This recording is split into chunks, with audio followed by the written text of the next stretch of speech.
नमस्कार साथियों, मैं सुदीप वाजपेयी, पूर्व प्राचार्य नवोदय और केंद्रीय विद्यालय एनएमआर की शाखा जेएनयू, एनसीईआरटी और आईआईटी दिल्ली आपका अपने इस चैनल में स्वागत करता हूं। साथियों, आज का हमारा टॉपिक है personality, its category and how to grow personality, that is model traits of model personality. So let us start with what is personality. जानते हैं पर्सनैलिटी होती क्या है।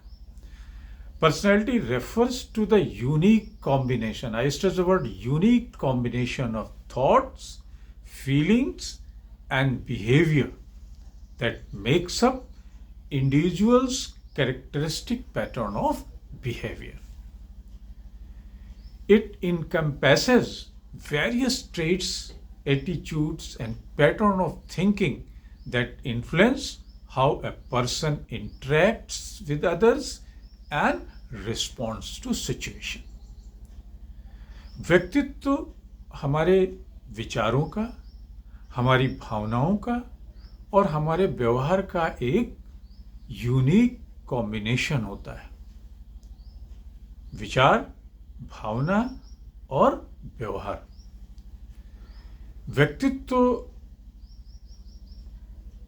में हमारे विभिन्न गुण, हमारा दृष्टिकोण और हमारे सोचने के पैटर्न का एक टोटल इंक्लूजन होता है।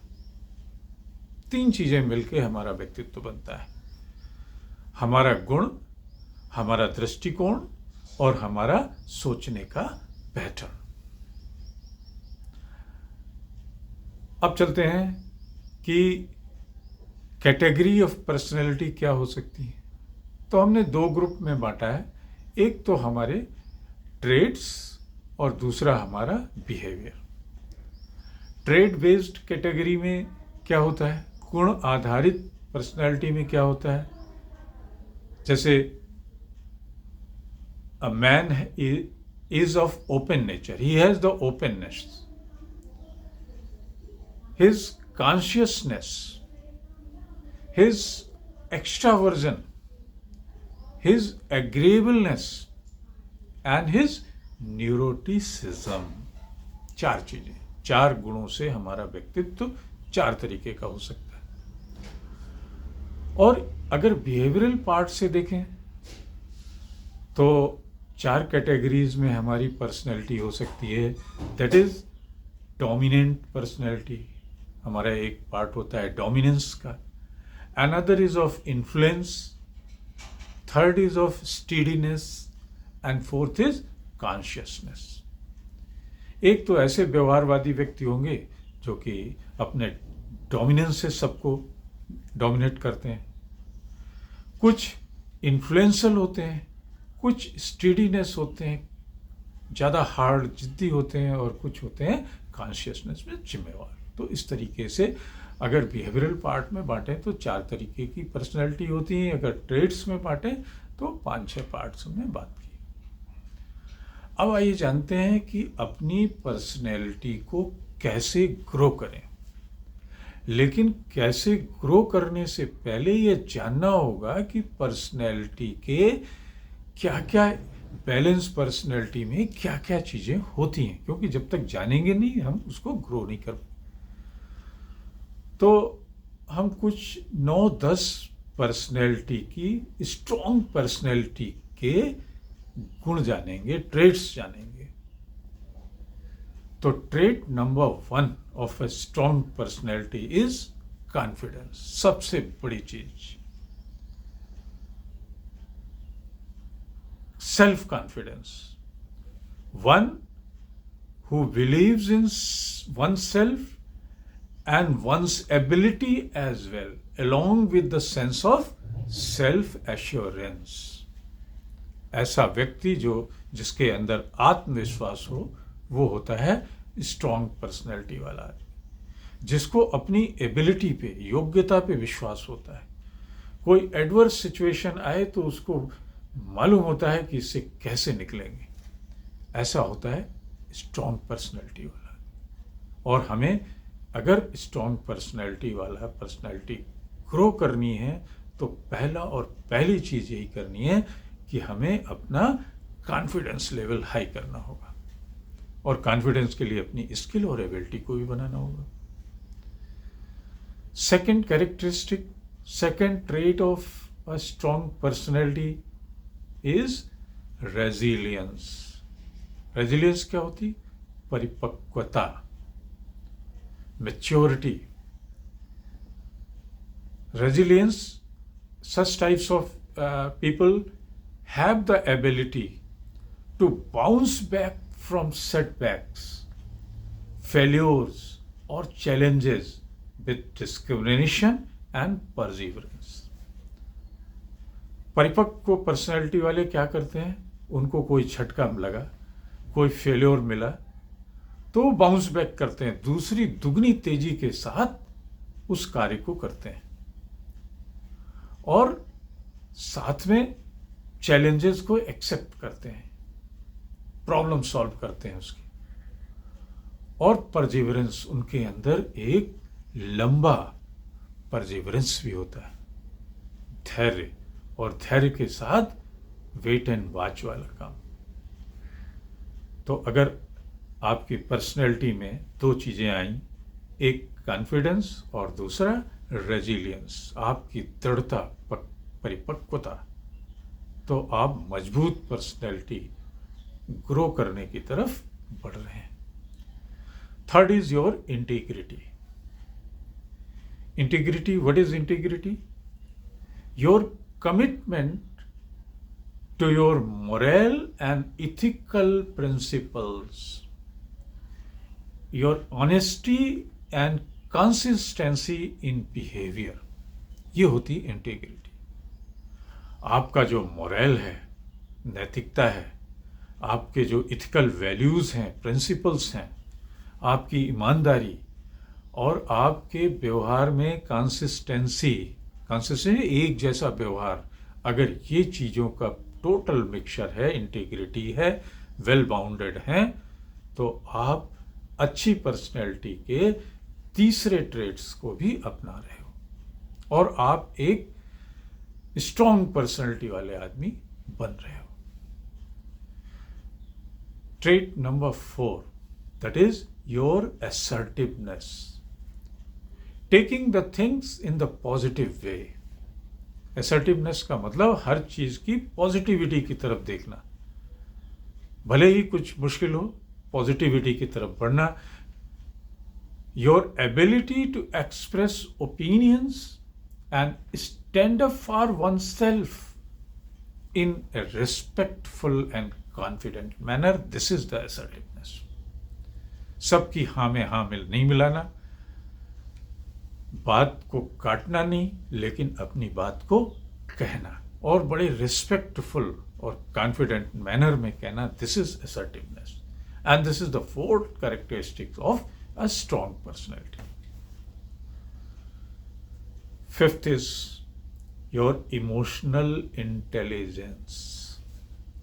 ये इमोशनल इंटेलिजेंस क्या होती है? हमारे बहुत सारे कामों को खराब कर देती है। आप कितने भी टैलेंटेड हो, कितने भी स्किल्ड हो, लेकिन अगर आपके अंदर इमोशनल इंटेलिजेंस नहीं है तो आप बेकार हो। क्यों? क्योंकि आप टूट जाओगे एडवर्स सिचुएशन में।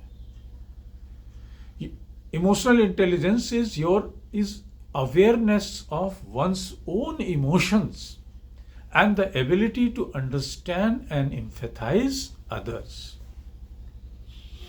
मैंने किसी एक पुराने टॉपिक में बात की थी कि इंटेलिजेंस और इमोशनल इंटेलिजेंस, तो इमोशनल इंटेलिजेंस आपको चैलेंजेस में रुकना सिखाती है, लड़ना सिखाती है, आपके स्ट्रेस, तनाव में आपको मजबूत बनाती है। तो ये पांचवी चीज अगर आप अपने में इनकलकेट कर रहे हैं, बना रहे हैं, तो आप एक मजबूत पर्सनैलिटी की तरफ बढ़ रहे हैं। 6 इज योर लीडरशिप, नेतृत्व की गुण, नेतृत्व क्षमता। Your capacity to inspire and motivate others, to take initiative and make decisions with conviction. आपकी जो ये कैपेसिटी कि लोगों को मोटिवेट कर सकें, अगर आप लोगों को इंस्पायर कर सकें और साथ में दौड़ के काम में आगे खड़े हों, खुद उसको लीड करने की अगर आपके अंदर इनिशिएटिवनेस है, और मेक डिसीजन, निर्णय लेने की, पीछे मुड़ मुड़ के नहीं पूछना अब क्या करें अब क्या करें, खुद डिसीजन लेना है विद कन्विक्शन, पूरी अपने कॉन्फिडेंस और दृढ़ता के साथ कि नहीं, जो मैं कर रहा हूं उसे आप हाफ हार्टेडली डिसीजन लेते हैं तो आप फेल्योर्स होते हैं। 7th is your adaptability. अगर आपको अपनी पर्सनैलिटी ग्रो करनी है तो आपको अपने अंदर ये एडेप्टेबिलिटी भी लानी होगी, अनुकूलता बनानी होगी। Your flexibility and openness to change, your willingness to learn and grow with new experience. Adaptability क्या होती है? आपने कोई एक वर्क एग्जीक्यूशन शुरू किया, आपके किसी दूसरे फेलो ने उसमें कुछ आप फेल्योर हुए, उसने कुछ सजेशन दिया कि आप ऐसे से ऐसा कर सकते हैं और आप उसको नहीं मान रहे, आपको उसकी बात भी माननी मीन्स उसके सजेशन, अच्छे सजेशन। आपने जो एक फार्मूला लगाया वो फेल हो गया तो आप उसी पे अगर अड़े हैं कि नहीं, इसी फार्मूले से पिछली बार मैंने किया था और मैंने क्लियर किया था, इस प्रॉब्लम को सॉल्व फिर करेंगे, नहीं, आप चेंज करिए। मैन मिली मूवमेंट में कभी भी किसी भी उसको यूज करिए, जिस रास्ते से आप सफलता की तरफ बढ़ पा रहे हैं वो रास्ता यूज करिए। This is your adaptability. Point number 8, your empathy. Empathy, समानुभूति। Know the difference between sympathy, empathy and antipathy. Minor difference है सिंपैथी और एम्पैथी में। सिंपैथी में हम दूसरों के साथ अनुभूति करते हैं, दूसरों को सहानुभूति देते हैं, हमारे अंदर कुछ उसमें कोई फीलिंग्स नहीं होती।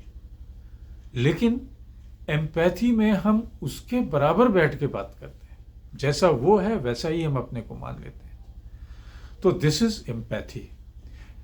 Your ability to understand and relate the feelings and perspectives of others, at the same time fostering meaningful connections and relationship. दूसरों के साथ एम्पैथी दिखाएं, उनके साथ एक बैलेंसिंग करें, उनको अपने जैसा माने, तभी आप जो है एक अच्छे पर्सनैलिटी, अच्छी लीडरशिप शो कर पा रहे हैं। Next one is your self discipline. कोई भी काम करने में डिसिप्लिन की बहुत बड़ी जरूरत होती है। तो what is self discipline? Your ability to control your impulses, stay focused on your goal and maintaining self control in challenging situations. This is self discipline. छोटी सी बाधा आई और आप टूट के हट गए, नहीं, अपने गोल पे फोकस रहिए, गोल को अचीव करने के एफर्ट्स करते रहिए, अपने सेल्फ कंट्रोल को बनाए रखिए और एडवर्स सिचुएशन में भी रास्ता निकाल के लाइए। ये होती है personality. And last one is the courage. Courage क्या होता है? करेज होता है रिस्क लेने की क्षमता। अगर आप करेजियस नहीं हैं तो आपके अंदर पर्सनैलिटी के पूरे पार्ट नहीं आए। रिस्क किसके लेंगे? रिस्क लेंगे काम करने से। हमें we have to confront fears, डर से हमें लड़ना है, and to step out once comfort zone. अपने कंफर्ट जोन, लक्ष्मण रेखा के अंदर सेफ जोन में जहां रह रहे हैं उससे बाहर निकलना है। एक चैलेंज एक्सेप्ट करना है और एक्सेप्ट करके उसको पाना भी है।